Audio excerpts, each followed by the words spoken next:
two, one.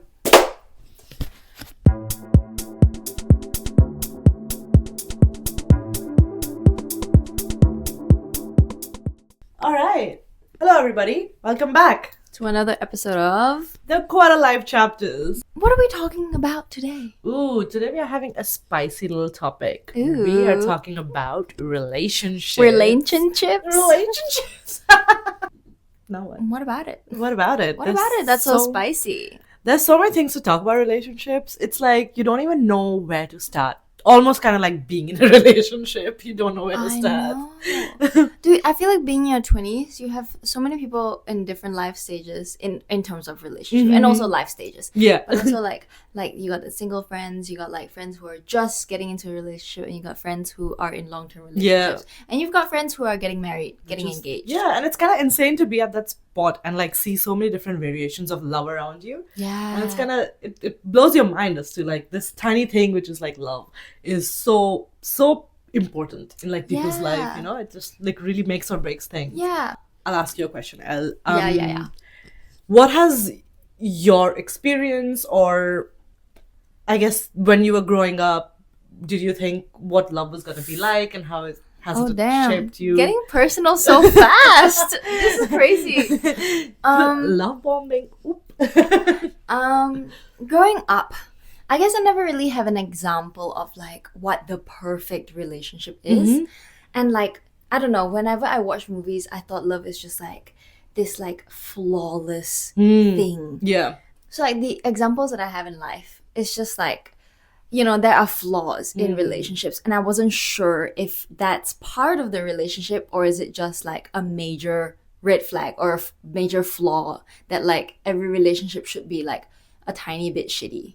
Like a little bit toxic. Yeah. Mm-hmm. I've dated this person before where the relationship was not perfect, but because I didn't have any like real life example of how a perfect or like a healthy relationship should be, so I was just like in it being like, oh, this is normal. This is what it is. Yeah. But like I was like unhappy in the inside, but I was just like, oh, but this is normal. This is how love should feel like.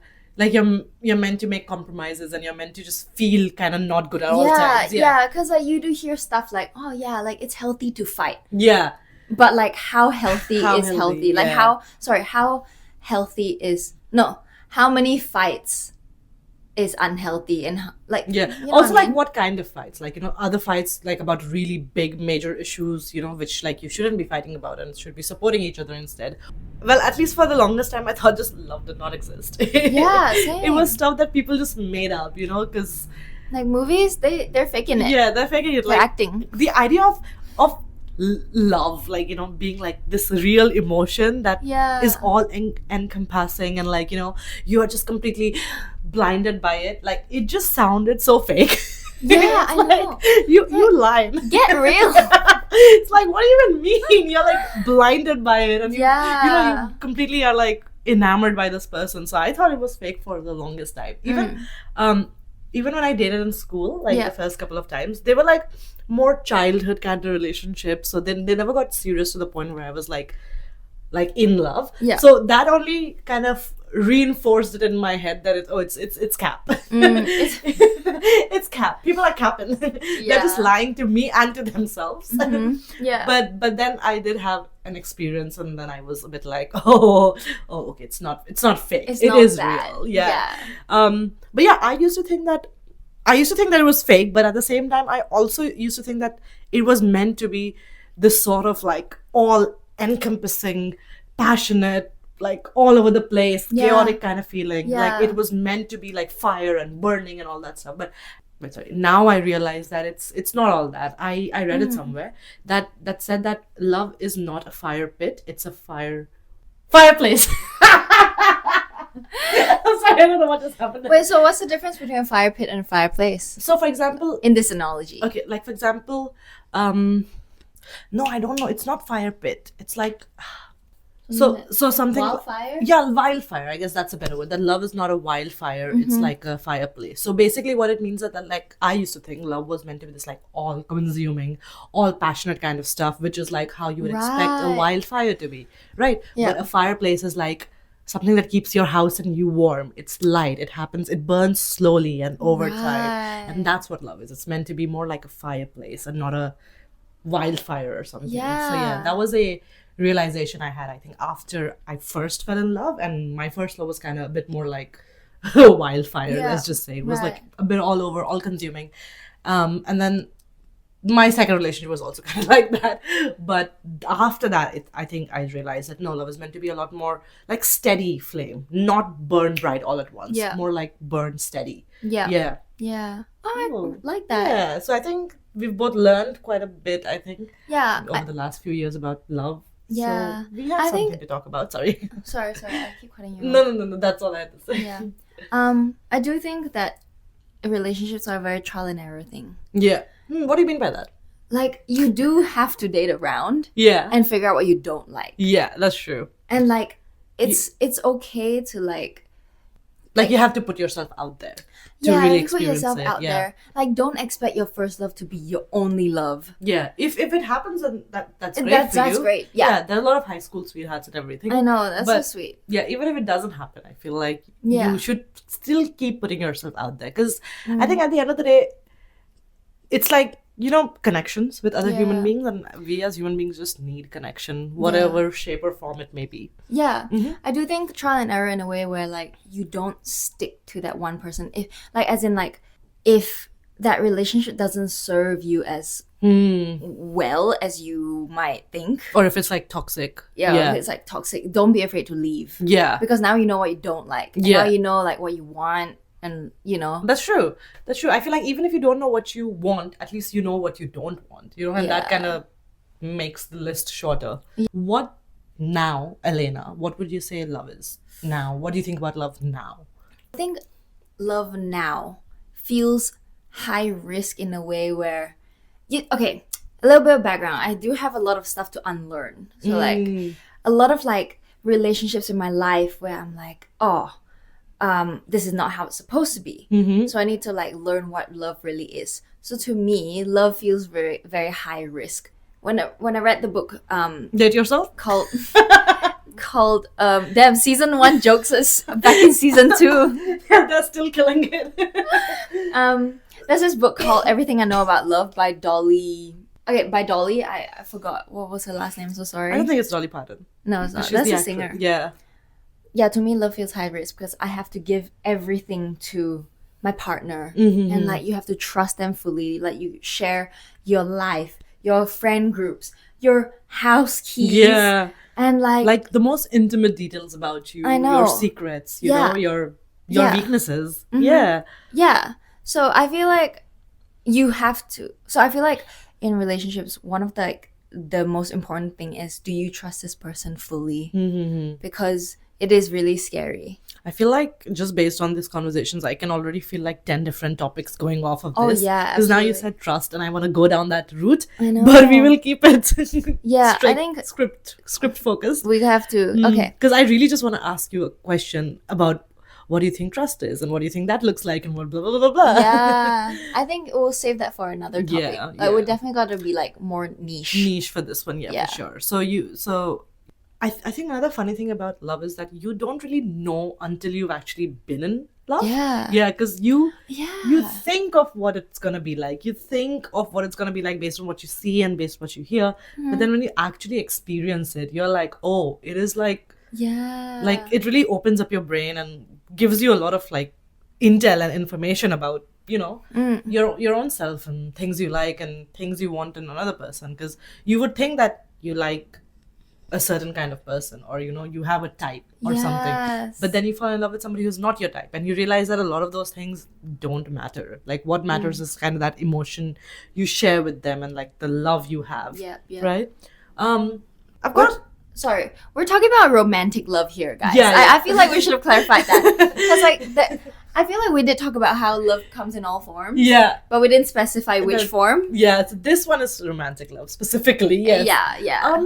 I think for me, well, I'll say what it is now because we did talk about what we thought when we was younger. So what I think of love now is, I think that the person that you love or the person that you end up, you know, becoming partners with, they are the people you're going to be spending literally more than 50% of your life with, right? Yeah. Like, you won't even spend that much time with your parents or your kids or your friends. So to make sure that the person that you're with is somebody you actually like. Yeah. Like, like, yes, you love them, but you like them. You Yeah. like their company, you like their vibe, you can have fun with them, you can joke around with them. Yeah. Like, even if, let's say, everyone has to disappear, well, which I hope doesn't happen, Thanos. But like, even if everyone disappears, or let's say if it's just the two of you, you guys should still, enjoy. Because I think fun is such an important part of love that sometimes we don't talk about, because we get too focused on like the romantic aspects of it. Like, did he pay for the dates? Did he open up the car door and stuff, which all is important as well. Yeah. But I think we forget that love is meant to be fun and enjoying your life with somebody you love. Yeah. So I think for me now, it is a lot more about making sure that this person is your bestie. Yeah. Yeah. If every night doesn't feel like a sleepover, I don't want it. Yeah, that's such a good way to say it. That's so true. Yeah, it's meant to be like that. Yeah, it is meant to be feeling like a sleepover. Or like, when you're young, in like, I don't know, second or first grade or something. I don't know what this random jump was. And your friends come over and you're just like so excited to take out your toys and play with them. And I think that's what it should be like that. Yeah, but different toys.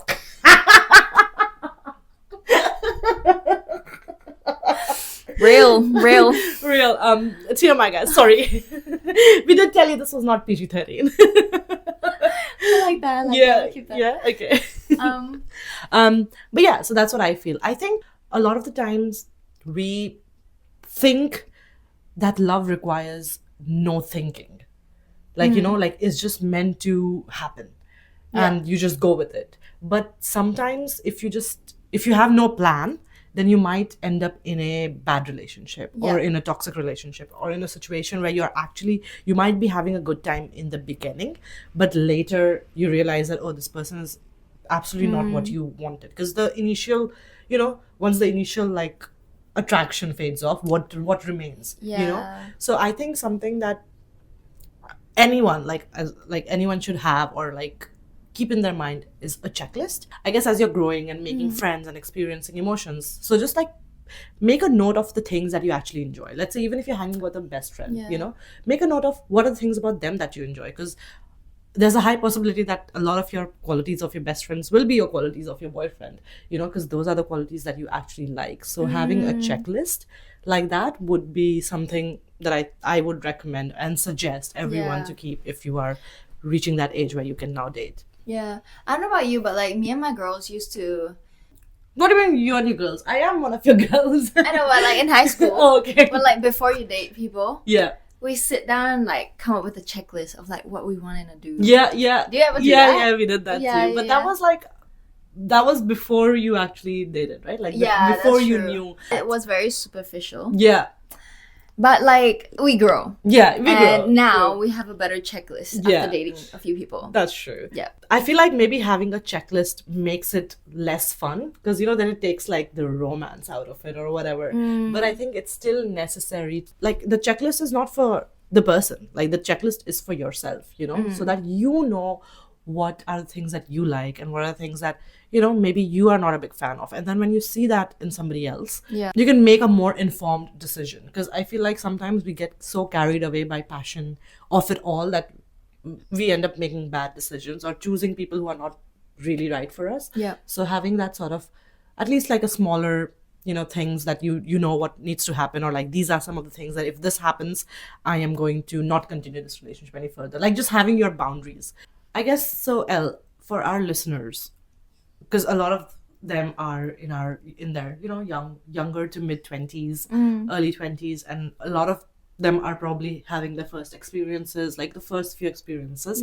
What would you say are some of the red flags and the green flags that they should be aware of, or any suggestions on that? Damn, I think this is very personal. Like it's really up to you, and it's really just like something that you have to figure out over time. There are some obvious ones where it's like would be someone who like throws a tantrum. Like a child. Oh my god, like if you raise your voice at me, I'll cry. No, which is very valid. I feel like you shouldn't raise your voice on anyone. I know. Or like someone who, damn, this is hard. I guess like a tip is like you just sit with your journal and you just like envisioning yourself with a partner and figure out like what you like, Yeah. like what you like and what you don't like, Mm-hmm. because it is different from everyone, Yeah. and I don't think we can give you advice on it. Yeah, because, exactly. like, it's all different. We can't tell you what exactly are your red and green flags, Yeah. but I can give you an example of what I did to figure mine out. So I was going on a few dates and they were just kind of shitty, I guess, for the best part. And then I was talking to some people online too, and it was also kind of like, I'm not having fun in this conversation. Like, you know, so I what I started doing was writing, like journaling. So instead of journaling on, because I don't journal on a notebook, I journal on my notes app. Yeah. Yeah. So instead of writing things on my notepad, I actually just started writing things on ChatGPT. Oh wow. Yeah, which was in a way good, because then I also had like some feedback. Yeah. So after a few, like I was talking to somebody for like a week or something, and throughout the week there were like multiple instances where I was just kind of like, they didn't say anything bad or wrong, but it was kind of off-putting. Like, you know, Yeah. like, you know, when you have a conversation and you're like, oh, like, you know, that like, oh, kind of feeling. Yeah. So I had a few of those and I put it down in ChatGPT, and then at the I think by the third time it happened, I was like, what the hell? And then I literally just asked Chat, like, based on our conversation, can you just list out what are the things that I don't like? And then the ChatGPT literally just listed out that these are the things about this person that you are not liking. Yeah. And then I was like, oh wow, this is like super helpful. And then I said, can we just make some sort of like a checklist? Like, let's say if they hit this red flag checklist for me, Yeah. that means I'm not going to be dating them anymore. Yeah. And so we, like me and Chad, actually came up with like a 5 checklist. So if he does this, and this, that means I'm not going to be dating him anymore. Yeah. So if he hits 2, 3 or more, that means he's out. You do 3 not strikes and wait. you're out. Yeah, do not wait till all of your red flag checklists are done. Right. Like, don't wait for too long, because if out of 5, 3 is already wrong, like not working, there's a very high possibility the other 2 are also not gonna work. Yeah. You know, and also the 3 things are already annoying you enough, so why stay longer? I know. Right? So that's what I did. So I made a checklist again, shout out to ChatGPT, through ChatGPT's help, and I was like, okay, checkbox is ticked, not dating anymore. So this guy, he was at 2 strikes, and then literally the same day, he said something stupid again, and I was like, you're out. You're out. And then I kind of ghosted him. Yeah. I think that's a really good awareness to have. I feel like a lot of people don't have that awareness, and then they just keep going. Yeah. And also, like, you know, if it doesn't work out the first, like, I don't know, 2 months, Yeah. what makes you think it's gonna work out for like Yeah. the rest of your life? And like, I heard this podcast where like this woman, she broke up with her boyfriend of 8 years. Ooh. And people always ask her like, do you plan on getting back? Do you plan on getting back? And she's like, look, it didn't work for 8 years. What Yeah. makes you think we will work out for the next Whatever years. years? I feel like a lot of people kind of take the success of a relationship as a success of who they are. And that's why they keep working on it, because somehow maybe they need to prove to themselves that if they work on it hard enough, if they do it right, then somehow they're going to change this other person's mind. But that's not the reality. The reality is that person is a completely different person. And if he or they don't want to work on themselves to be, you know, an ideal partner for you, then no matter what you do, you can't change it. I think I read somewhere, or maybe it was a podcast or some sort of a quote, that if you be his therapist, or if you fix him, you're fixing him for the next girl. You are never fixing him for yourself, which I will say is very true. Oh my god. Because you can take all your time and effort and energy into fixing this guy, but remember, he was with you when he was not fixed. So the moment he gets fixed, he's not gonna want you anymore. Yeah. And that's, I think Olivia Rodrigo said that too. Something in one of her songs, something about I hope your therapist, driver's license, yeah. I hope the therapist she found for you, she really helps. Something Yeah. like that. Okay, I hope the therapist I found for you really helped, because that is what it is kind of like. Yeah. Okay. And better to end if it's not working, obviously. If it's not working, if you see that, okay, we are not compatible, they don't have to be a wrong person. You don't have to be a wrong person, but just you might just not mesh well, right? So if you're realizing after 3-4 years, same the 8-year situation, if it's not working and you've been trying for the last few years, then it's better to sometimes just let things be, and then maybe revisit it later when, you know, people have worked on themselves and all that. Yeah, absolutely. Yeah. There's another prompt where I heard from a podcast as well. It's like, will my future husband do this? True. Yeah, I feel like this episode is the one where we are going to be referencing a bunch of other podcasts and stuff. Because it's like a learning experience, you know? You're not born to like know all this kind of stuff. True. I also read again in a podcast or somewhere else where it's like, instead of waiting till you find, you need to live your life as though you were already living your dream life. So as though you were already with your dream partner, like as though you were already like rich. So basically it means that, let's say you are with your dream partner. What are your dream partner, like what are the things that your dream partner is doing? And if your current partner is not doing that, then you are not moving towards your dream life, because then it's already, there's a gap. So idealize what your dream life is, and then show up as her, and ensure that the people around you are also your people who are in your dream life, like when you imagine your dream life. That's good. That's like a life thing, bro. That's like, it's not just related to love, but I think this applies here too, because love is, I think, one of the biggest stuff everyone experiences in their life. Absolutely. I guess, Elle, so based on your experience, what would you say are some of the things that you might have done, or even if you did not know back then, like that allowed you to enter a relationship in a healthy way, or in a way where you were like, okay, maybe this is gonna work? I think having a real life example of a healthy relationship couple helped me. Okay. Because the previous guy that I dated, it was like, it was good for the most parts, but then there were some parts where I was just like, my future husband wouldn't do this to me. You know? And I've got this friend, I've got this couple friend. They've been together since like dinosaurs roamed the earth. And I freaking love them to bits. That's so cute. And so every time when something goes wrong, or I'm like questioning the past relationship, I'm always like, damn, like my friends wouldn't do that. Like that couple that like I have in my head, they wouldn't do that. Like, so that kind of gave you that understanding that I'm like, maybe. And also it was like my first ever relationship, so I wasn't, because usually I feel like, especially for your first relationship, right? You have no idea what you're doing, bro. What you're getting into. Like my first kiss, I'm like, the fuck is happening? Like what? Yeah, I think having that like example, that real life example. I think that also brings me to another topic, is like, if you, going on the topic of role model, I feel like if you've not had healthy role models growing up, like if your parent, let's say, or, you know, maybe your siblings or other people, or people who are in your life, like if they were not in a healthy relationship, then you don't know what a ideal healthy relationship look like. And because you don't know that, you will subconsciously enter relationships that replicate the dynamic.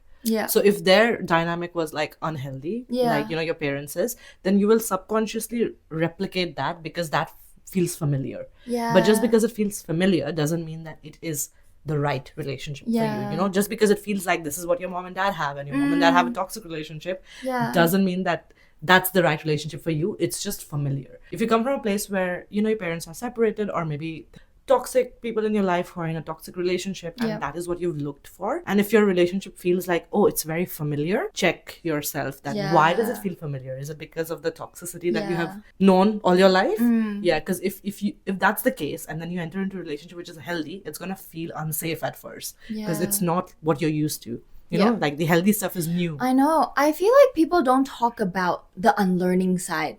Getting out of a toxic relationship, the amount of things you have to unlearn to be able to get into a healthy relationship. I feel like people don't talk about that enough. Because I remember when I started dating, when I started dating my like now boyfriend, I remember texting my friend, like the couple friend that I have, I was like, wait, we haven't fought in like a week.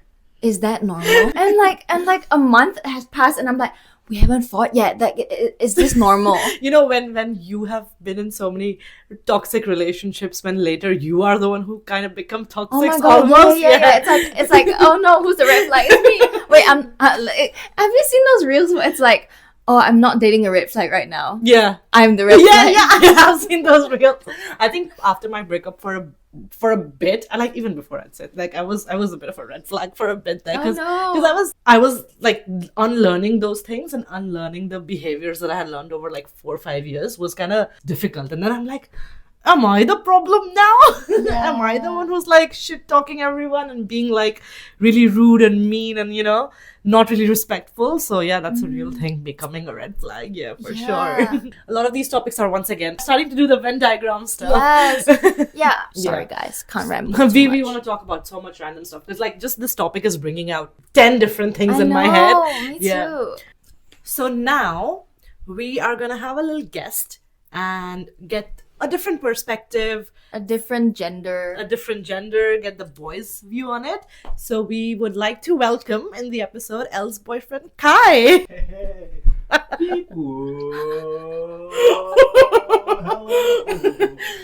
Okay, so now we don't have time. Nan came with a plan. All right, Kai, would you like to introduce yourself first? Yeah, so my name is Kai. I'm Elena's current boyfriend.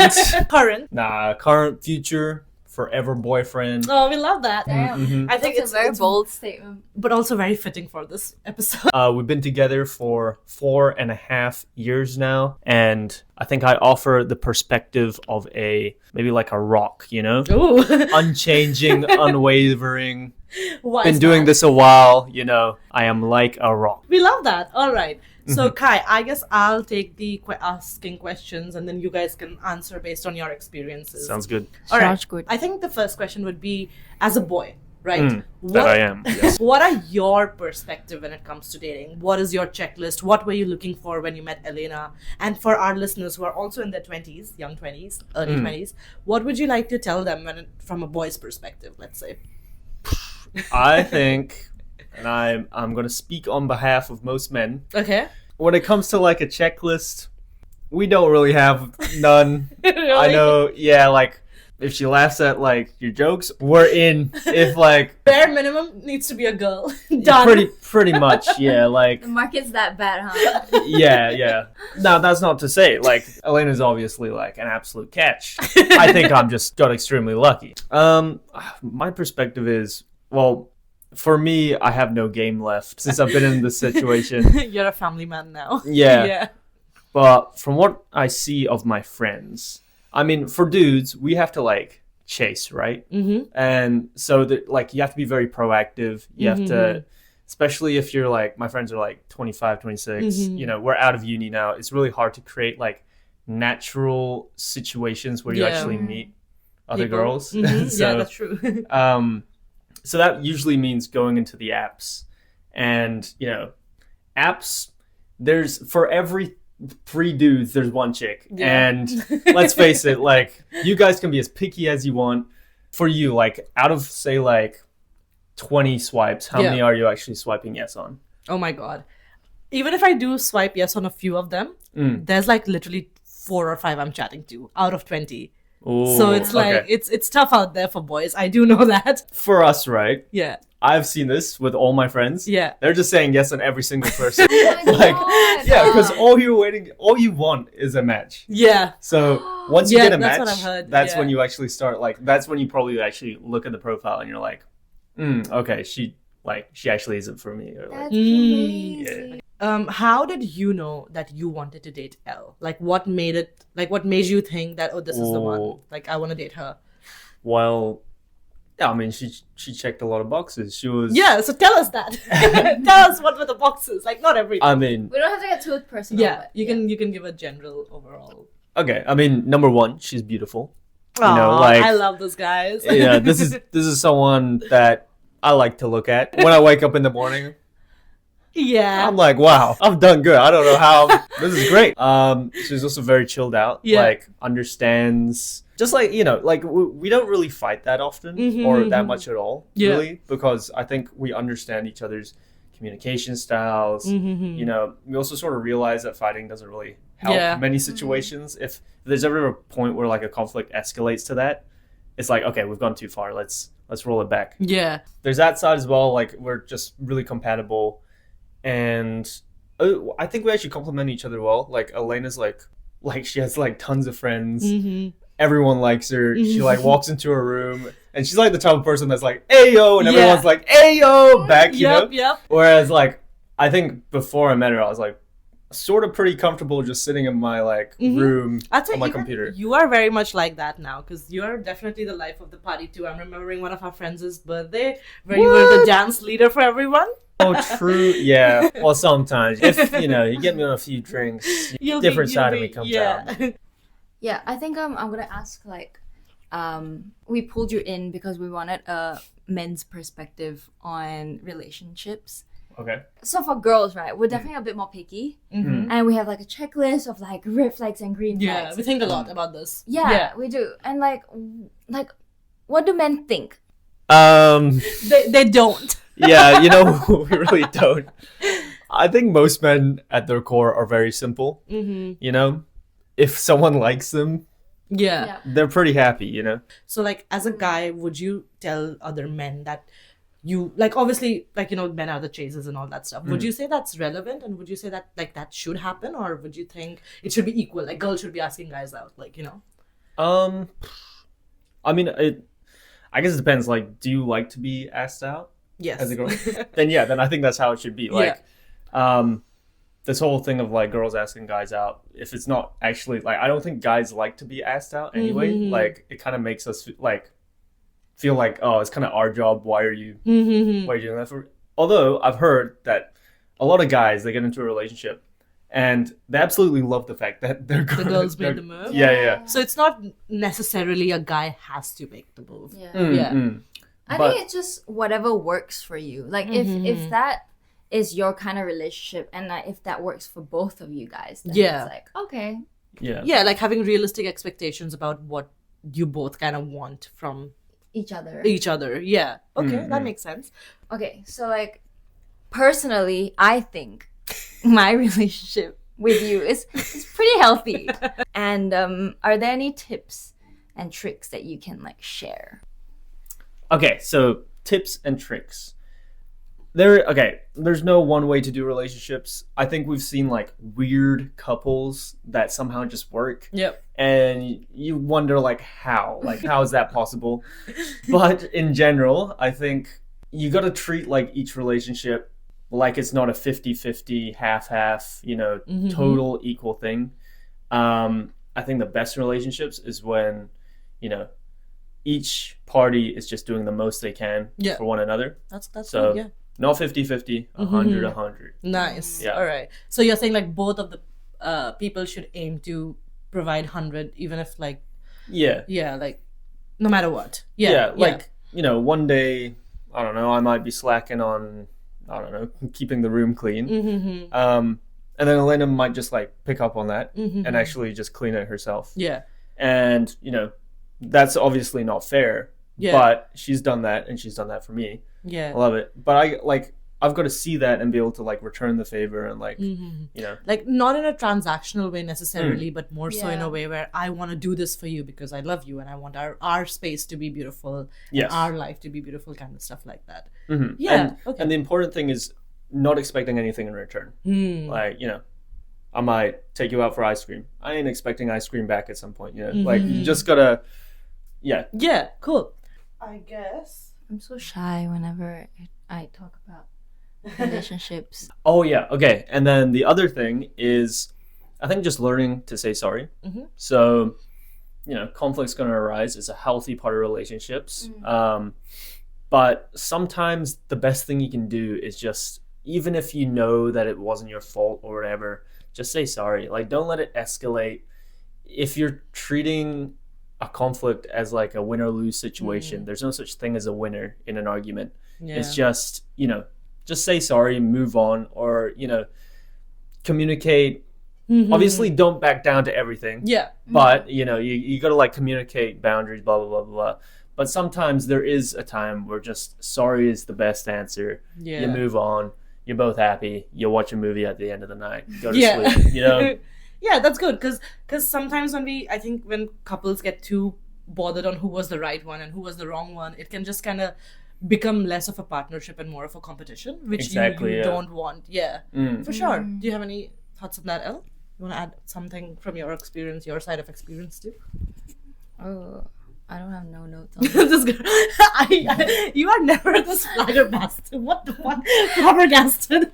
Flabbergasted. I know. I'm actually like, I have nothing to say. I'm literally so shy. She is starstruck by the boyfriend. Because, okay, personally, I'm never like the really like lovey-dovey Yeah. kind. I don't think like, if you guys know us personally, like we're not like the Yeah, you not know? the super pedia heavy couple. Yeah, so like I feel like now like sitting out here, it feels I feel like super like exposed and be like like we are no experts. Yeah, It's just for like sure. little tips. So like I just don't want to sound like a stuck up, you know, being like, check this out, I got a boyfriend. Yeah, we also like, should the worst happen, we don't want to have a podcast come out talking about how great our relationship is. So No, I'm Just- sure it's gonna be yeah, fine. little caption here, please. Like, we are not relationship experts. Blah, blah, blah. Do not take this advice from us. Viewer This is discretion is yeah. best.